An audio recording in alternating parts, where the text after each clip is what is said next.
What we have here is the latest generation of the PostMod retroactive fish, and this one's a 20 with wood keels. We do the quad fang and the twin fang. We call them fangs. And this is the wood keel with the marine plies, and same fishy twin outline that I've been doing for a long time, for quite a few years. But what's unique about this is the hull contours. It has a jet stream hull contour in it. So the thing I'm doing with a lot of different boards, putting the extreme concaves all the way through the entire board, is that hydrofoil effect, where the whole thing is scooped out from nose to tail, even off the tail. And so it's the jet stream, and what that does is it just creates incredible lift, and it creates like a turbulence smoothing hull, where let's say you get in a situation where the face is real creamy, and sometimes the board it'll kind of cavitate and get slippy, especially with twin fins, because you have no stabilizer fin for the back. Well, the real heavy concaves, what they do is they create like a hydrofoil effect, so it's basically free friction sliding over the top of any surface texture or weird bumps and lumps in the face, smoothing that out. But at the same time, it's the huge suction cup effect too, where it grips the face, so it's like lift with grip, and so it really lets the fish go in places that they haven't before and have a whole new kind of glide. I mean, fishes have always been glidey, but with that hydrofoil contour in it, that the jet stream that we call it, it lets them glide like never before and hold through turns. So where a twin fin, you know, in the past you couldn't really lay into them super hard. You couldn't do like a Mendia gouge on a fish. You had to more ginger them and like style them out. This you can style out, glide around, but lay into them and sink your rail and sink your tail and have it hold, even though it's a twin, which defies a lot of normal rules of twins. But with the hull contours, it's transforming a lot of things. And I think we're going to see in surfing and with surfboards just that hydrofoil concept integrating into the hulls of boards in a lot more extreme fashion than we've ever seen in the past. And so this is sort of a study in history, I guess you could say, where we're graduating different hulls from an outline that's borrowed from the past. So outline's still pretty much a 70s type of thing, but where they originally were flat bottoms with panel V, which MR rode, Steve Liss, his fish, like just all the early out of the 70s, that design was a flat to V bottom. And those are safe. They kind of borrowed from longboarding with the panel Vs, so they tip into the wave face. And then what's happening now is everything's actually moving away from panel Vs, and it's going the opposite direction, sinking into the board, going all concave, taking out all the flats, going all deep, heavy concave, even off the tail. That way the water is, running through the whole bottom of the board as if it's the barrel of a gun. And so all the way through, even off the tail. There's no V off the tail.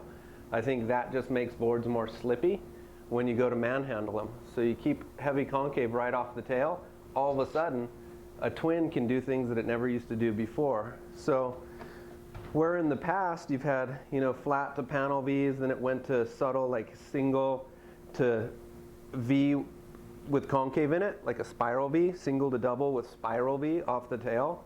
Now stuff's getting sunk further into the board, and it's just really neat, the results that are happening with this. And so I just have kept pushing things further and further into like the belly of the beast, further into the engine, kind of delving deeper into the actual mechanics and the heart of the engine block, I guess you could say. So from flat to panel Vs, to single to double to spiral Vs, then to deep single with inset doubles, and now it's just straight like basically toe board concaves, hydrofoil style concaves, but then where it really comes alive is so that the board doesn't suck to the face with all the concave in it, because fish, you want to have fun when the waves are slopey, flat, grim, just blobby, normally when you might not surf or have to grab a longboard, and you want to skate along and stay unstuck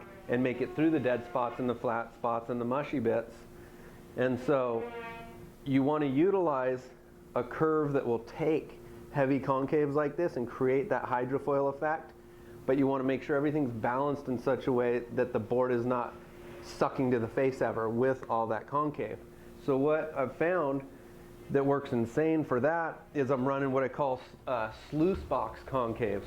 And sluice box, what that is, that's kind of another bit of a history lesson.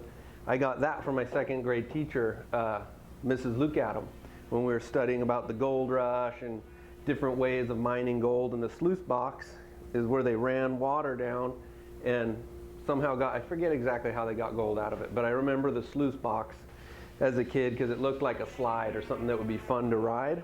So sure enough, as a grown-up kid, that sluice box that used to chase water downhill for the miners back in 1849, now the sluice box, what it can do is it chases water and accelerates water and compresses water through this deep single that's cut into the board. So where I got a deep single running the length of the board, then I drop in just above the front foot. So they start to engage right where your front foot starts. Your feet are basically here, on the deck. But these sluice boxes, they run even deeper, straight down along with the fin, out through here into the board. So you can see that deep single and then the doubles set into the single, and they run all the way through off. Even back here, look at all that concave. And so what's rad about these sluice boxes is not only do they create even more speed, but it's a controllable turbulence smoothing speed that almost feels like a gear shift. Like maybe you old style fish, they would go real fast, straight 1, 2, 3 into fourth gear real fast. But once you get them to fourth gear, they start to redline, cavitate, do trippy stuff. This lets you go fourth gear, fifth, sixth, seventh, eighth gear. It gives you gears, these concaves. So if you could think of it that way, each time you cut deeper into the hole of the board, you add another gear. But how do you keep cutting deeper into the board to gain another gear in your surfing without making the board start sucking to the face, where it hits a little piece of chop or a flat spot or a dead spot? You do that by dropping in like terraced concaves, or another word for it that I like to call it is waterfalling concaves. Because waterfalls, when water's pouring off a mountain, gravity's pulling it down. The same thing works here. Gravity is pulling the water through the bottom of the board, and if you have a concave inside of a concave, gravity is going to pull, gravity and also like centrifugal force is going to pull that water off the rails, so it keeps your rails free and unstuck, pulls it down towards the center of the board along the stringer or the center line, and it compresses it through down the center of the board. So it's water falling from your edges down into the center, compressing and then pushing out. But as it's water falling and pushing out, it's actually picking up momentum. The water itself is picking up speed as you're pushing through your turns. So it's an exciting new latest version of the twin fang and the quad fang, and I'm not sure what to call it yet. Maybe the PostMod jet fang, or I don't know. I'll keep you posted on what I even am going to call this. But so far it's a jet stream bottom thrown on the Postmodern retroactive twin or fish, and it's amazing. It's amazing. It's exciting, and I love how you can borrow concepts from the past that have worked, bring them to the present, and then grab into the future, and you're pulling histories together in a design concept, and you're blending them all together. They're all working hand in hand. So it's almost like you know, little grandkids that are grown up from the future, you're talking to them, they're coming back helping people that are now in the present, and they're helping people that are great grandfathers and grandmothers from in the past. And it's like all these people are working together if those people were design concepts, and they're all coming together and they're saying, hey, let's put together something one of a kind that hasn't been done yet. And so that's what I feel this is. And even the wood keels, you know, this is an old school style of thing. Wood keels, they look rad, they have, it's kind of like an old classic car. Old classic cars are cool, they look cool.